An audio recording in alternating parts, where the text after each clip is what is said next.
Jinwoo notices that Ryuji isn't joining the sparring between the Japanese and South Korean hunters.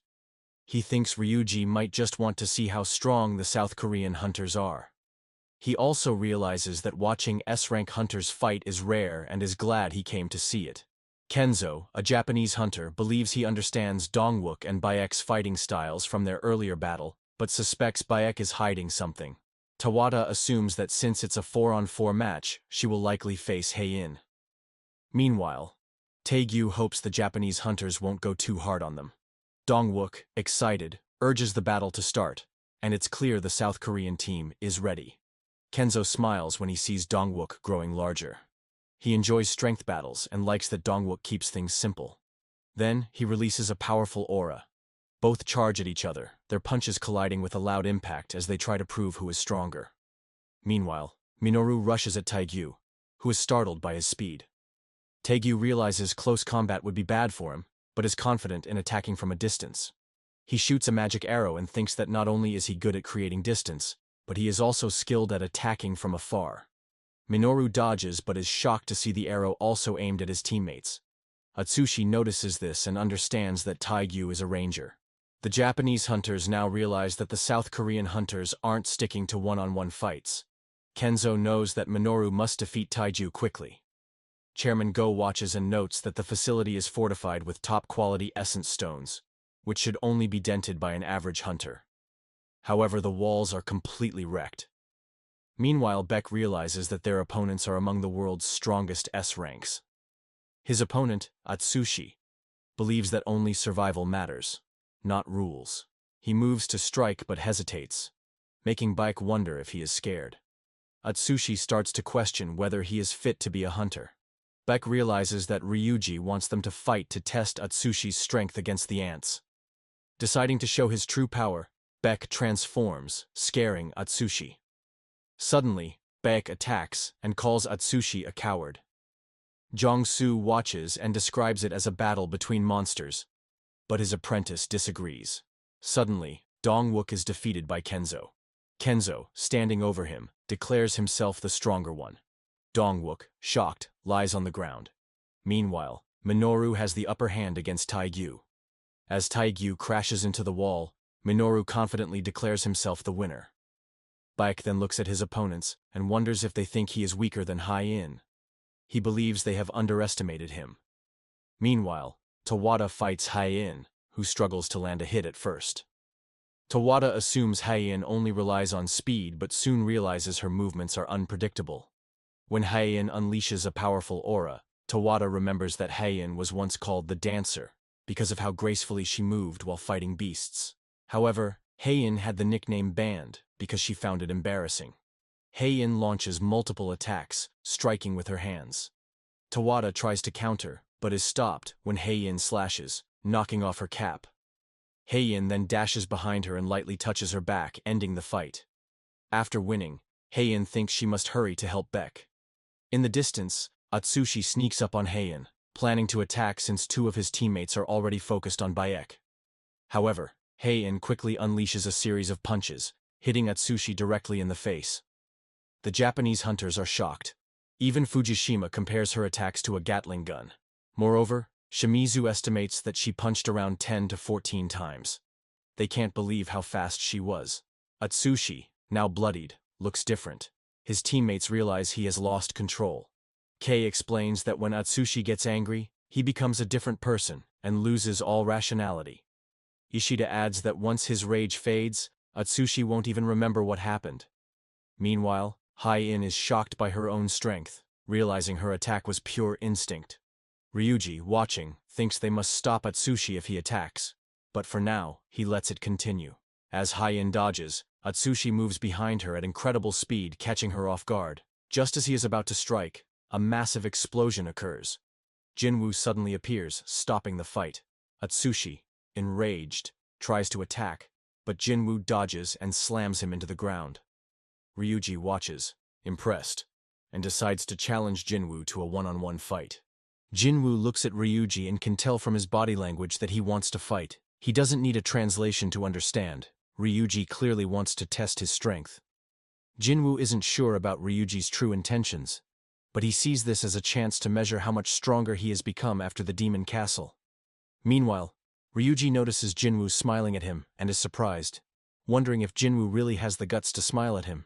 Hanakawa translates Jinwoo's response, confirming that he is willing to fight, but only if Ryuji uses his full strength. Ryuji's eyes show both surprise and anger as he mutters to himself, questioning if Jinwoo is serious. Taegyu is confused, while Hye-in is shocked by what she just heard. Ryuji finds the challenge interesting, knowing they have an S-rank healer to take care of any serious injuries. He tells the healer to be ready to help and points at Jinwoo, predicting that he will need healing in a few minutes. Dongwook, watching from a distance, asks Hye-in if Jinwoo is the S-rank hunter people have been talking about, and wonders if Jinwoo will really fight Ryuji. He quietly comments that Jinwoo has guts. Hye-in worries about Jinwoo, but then remembers he has already defeated an A-rank dungeon boss and over 100 high-level orcs. Beck then asks her if she is okay being around these hunters. She replies that she can't keep covering her nose, especially when they reach Jeju Island. She then asks Beck if he knows S-rank Jinwoo, and he confirms.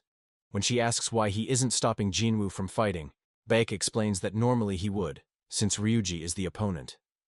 When she asks why not this time, he smiles and says it's for the same reason as her. Hye-in is surprised, and Beck adds that she is looking forward to the fight too. As Jinwoo gets ready, he begins to say that they should get started, but before he can finish, Ryuji attacks, creating an explosion. Jinwoo dodges with ease. Ryuji, confused, wonders if he really missed. He doesn't believe Jinwoo is a mage-type hunter because his movements are too fast and quiet. As Ryuji attacks again and again, Jinwoo dodges each one, smiling, which only makes Ryuji angrier. Another Japanese hunter, Izawa, asks Kenzo if they should stop the fight, but Kenzo says Ryuji is taking it seriously. Taegyu watches in awe, barely able to follow their movements. Dongwook watches in amazement as Jinwoo avoids all of Ryuji's attacks, knowing that facing one of Japan's strongest hunters and not getting hit is impressive. But Hye-in sees more. Jinwoo isn't just dodging, he is letting Ryuji attack repeatedly. Jong-in, returning from a smoke, comments on how an intense fight has broken out. As Ryuji keeps attacking, he wonders if Jinwoo is just lucky, or if there's more to him. Realizing he won't land a hit unless he gives it his all, Ryuji decides to go all out, intending to kill Jinwoo. At that moment, Jinwoo's system warns him of an enemy with murderous intent.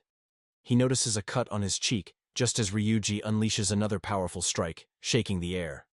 But to Ryuji's shock, Jinwoo suddenly catches his hand. Jinwoo thinks that if he keeps messing around, he might end up with an urgent quest like Dong-suk and Kang Tai-sik. He calmly tells Ryuji that if he had been a second late, he would have lost an eye. Ryuji is stunned. Jinwoo could have grabbed his wrist but chose to grab his hand instead. Furious, Ryuji accuses Jinwoo of toying with him, but Jinwoo, unfazed, replies that he doesn't know what Ryuji is talking about. He adds that if he had grabbed his wrist, the fight would be over, then points out that Ryuji wouldn't want to end things here. Their eyes lock as both unleash powerful auras, ready to finish the fight. Just before they attack, Beck and Hye-in stop Jinwoo, while Minoru holds Ryuji back. Kei then creates an ice wall to separate them. Beck tells Jinwoo the fight has gone too far, reminding him that Ryuji will soon lead the Japanese team. Hye-in adds that no one could handle the consequences if something happened to Ryuji. Baek then asks Hanakawa to end the sparring session, and she agrees. Later, Baek asks Jinwoo if he crossed the line, but Jinwoo smiles and reassures him that it's fine. Dongwook praises Jinwoo for his performance, noting that he only got a cut on his cheek. He then invites Jinwoo to join his guild, which lacks fighters. Jong-in overhears and reminds them that Jinwoo is a mage-type hunter, shocking Dongwook. Jinwoo reflects on his encounters with top S-rank hunters like Go Gunhee, Jong-in, Cha Hye-in, Baek, and now Ryuji. He knows none of them, not even Ryuji, noticed his soldiers hiding in their shadows. Suddenly, Jinwoo calls out to Chairman Go, asking if he is requesting him to join the Jeju Island Raid. Chairman Go is surprised, realizing Jinwoo has made his decision. Meanwhile, Hanakawa calls out to Ryuji, who is drenching in sweat, terrified after fighting Jinwoo. At the White Tiger Guild office, Beck sighs deeply after witnessing Jinwoo's strength. He now understands that a hunter getting stronger isn't just a myth. He wonders how powerful Jinwoo really is and realizes his attempts to recruit him were likely a waste. Still, he knows there are other ways to stay connected with a skilled hunter, so he decides to move on to Plan B. Checking his phone, he sees the official list of hunters for the upcoming search and destroy mission. To his surprise, Jinwoo's name is missing. Meanwhile, at his hotel, Ryuji talks on the phone with Sugimoto Rei, Vice Guild Master of the Blade Guild. Ryuji mentions a strong hunter in South Korea, but Sugimoto laughs, doubting that anyone could match him. Ryuji explains that the hunter is S-rank Jinwoo, who had a second awakening. Sugimoto is confused because Jinwoo's name isn't on the raid list, which includes Jong-in, Ma Dong-wook, Beck, Cha Hai-in, Taegyu, and Byung-gyu. Ryuji is shocked that Chairman Go would leave out someone as strong as Jinwoo. Sugimoto reassures him that 16 S-rank hunters are participating, so there's no need to worry. Ryuji, convinced, ends the call and says he will call again once the raid starts. At Jeju Island, the Ant Queen realizes the island lacks food and her children are eating each other. She declares that they need stronger soldiers and reveals a larvae egg containing a powerful ant soldier. She orders it to consume everything and become strong enough to strike fear into their enemies. The soldier emerges, screaming as an intense aura fills the kingdom. The queen commands it to keep growing, calling it her child. Meanwhile, at Jinwoo's apartment, he returns with his mother and sister Gina. The place is messy, and Jinwoo jokingly pinches Gina's face.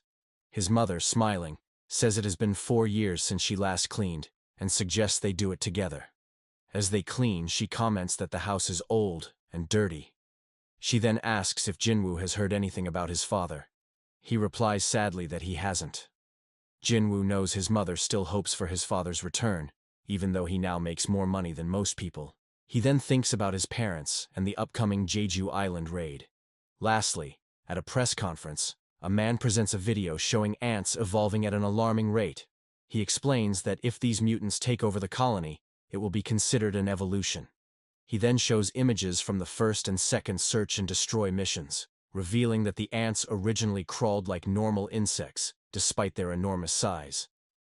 At the press conference, the man shows a picture from the third search and destroy mission, revealing that the ants now stand upright like humans. Their heads have shrunk for better movement, and they have even grown wings. It has only taken 2 years for these changes. When someone asks if the ants can fly, the man confirms it and explains that this is why South Korea and Japan are working together to stop them.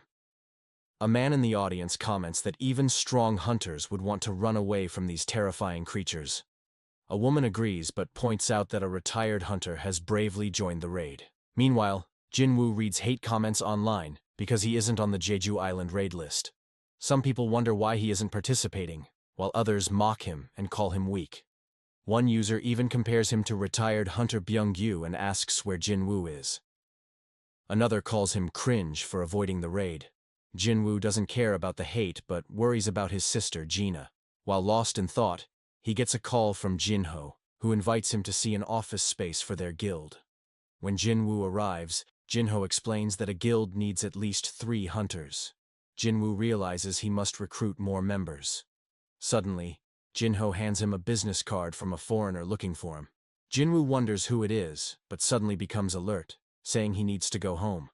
Using shadow exchange, he teleports away, surprising Jinho. In Jinwoo's neighborhood, a thug threatens a girl with a knife, but Jinwoo appears behind him. The thug mocks Jinwoo and stabs him multiple times, but the blade has no effect. Jinwoo knocks him down and warns him to surrender by midnight, or die. As Jinwoo heads home, he thinks about the upcoming raid. Meanwhile, Ryuji, still shaken from his fight with Jinwoo, trembles as he realizes he felt death during their battle. The scene then shifts to a helicopter carrying hunters to Jeju Island. The mission has officially started, with large fleets of ships stationed near China, Taiwan, and Jeju Island. A massive fleet to the north of Jeju includes several destroyers and frigates. Meanwhile, Jiangsu tells his team to stay alert since the ants might attack at any moment. Yoon asks if their strategy will work, but Jiangsu says they will only know once they try. Their job is to stop flying ants from reaching the mainland. Yoon confidently says he trusts Jiangsu, and jokingly adds that he would follow him anywhere. In another scene, Dong-wook from the Fame Guild says goodbye to his vice guild master, who reminds him that there isn't much to do since they are just on standby. Dong-wook asks her to run tactical drills for their members, but she hesitates, saying she doesn't have real authority. He thanks her for her management skills, which helped the guild grow, and she tells him to return safely. Meanwhile, Tae-gyu is on the phone, frustrated that Min-sung has been deployed to the island's southern part. He insists that Min-sung should be moved back, but his contact says it's too late. Tae-gyu simply tells them to stay safe. The Hunter Association has deployed hunters from different guilds to the island's south to prevent any ants from escaping. Among them is Min-sung from the Fiend Guild, who enjoys the media attention.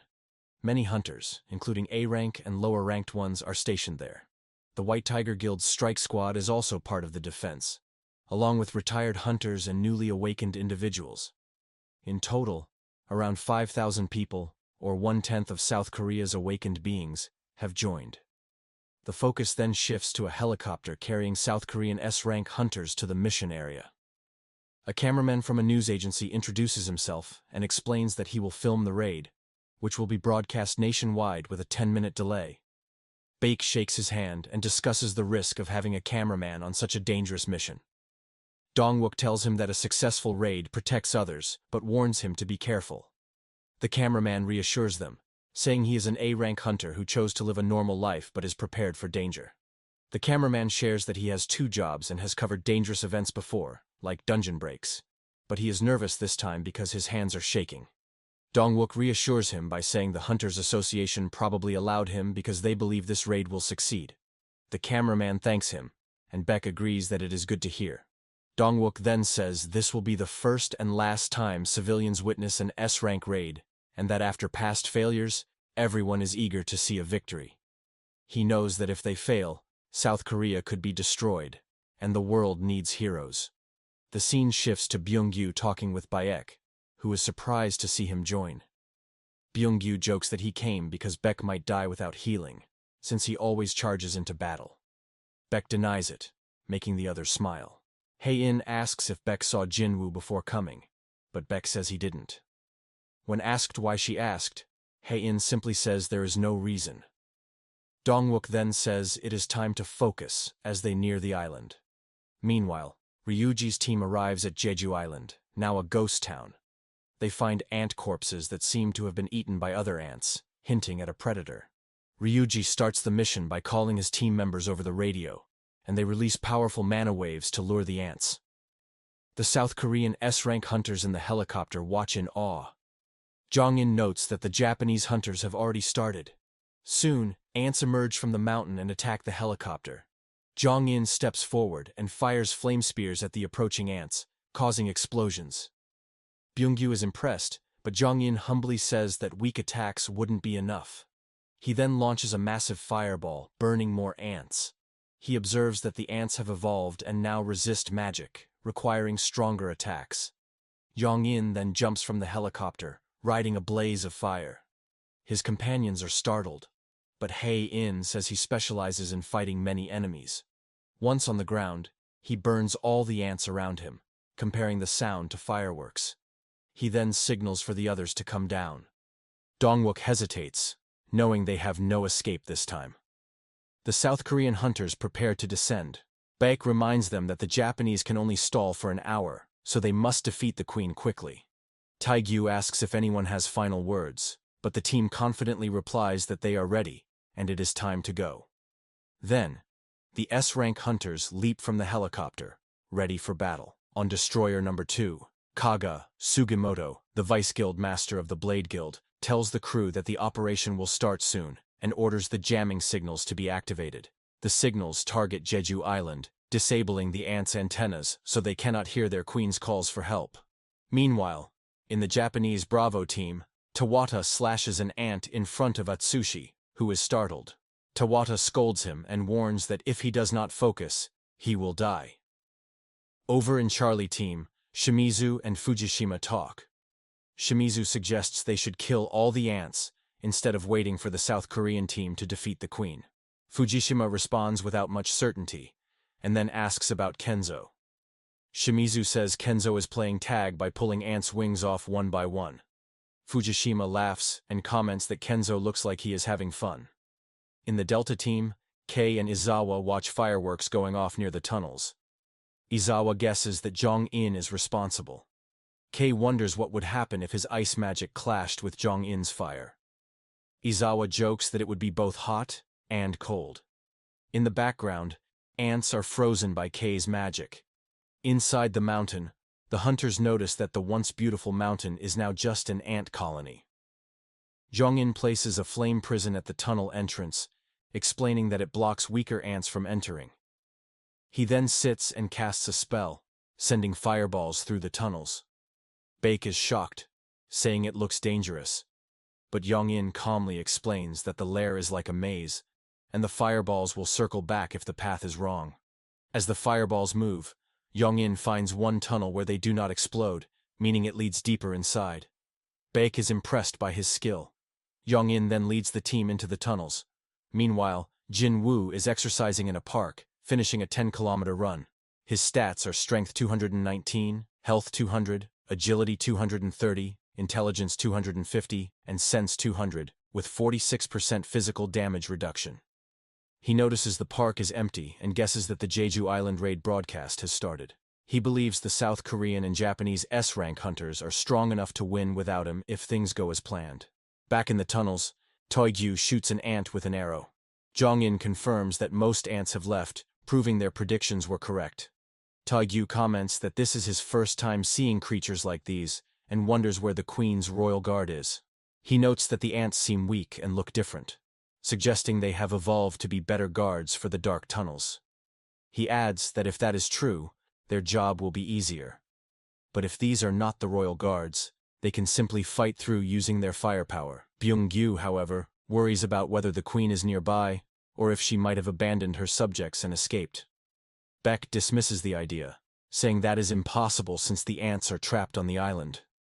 The cameraman, noticing the extreme darkness, wonders if his camera is capturing the scene properly, but reassures himself that the staff at headquarters will fix it. As they move deeper into the tunnels, Jong-in lights the way with a fireball. Suddenly he is shocked when they find the ants' spawning ground. He realizes the Queen's chamber must be nearby and explains that the ants they fought earlier were here to protect the eggs. He then says he will burn them all, but Hyen stops him after noticing a particularly large hatched egg. Byung-gyu is horrified, asking if it is an ant egg and wondering what could have come from it. He speculates that it might be a royal guard, but Baek taps his shoulder and reminds him that their goal is to defeat the Queen, and nothing else matters. Though Byung-gyu stays quiet, his worried expression remains. Baek understands his concern but knows they must stay focused. As they stare at the massive hatched egg, he mutters about the monsters. Meanwhile, in the Japanese Charlie team, Shimizu teases Kenzo for looking messy. Kenzo admits the flying ants were tougher than expected, using military tactics and attacking in formation. Although he killed 30, he was injured in the shoulder and waist. Shimizu jokes about charging him for healing, but Kenzo, annoyed, tells her to hurry up. As they talk, Kenzo suddenly sees more ants coming and warns Shimizu. Before he finishes speaking, Shimizu's head is sliced off instantly. Kenzo and Fujishima are in shock, realizing she was killed in the blink of an eye. Kenzo quickly shouts for caution, but before he can react, an ant with glowing red eyes charges at him. He tries to punch it while cursing, but the ant crushes his head instantly, killing him. Fujishima watches in disbelief as Kenzo's head is also sliced off. He rushes forward with his sword, ready to strike, but before he can land a hit, his head and sword are cut off just as quickly.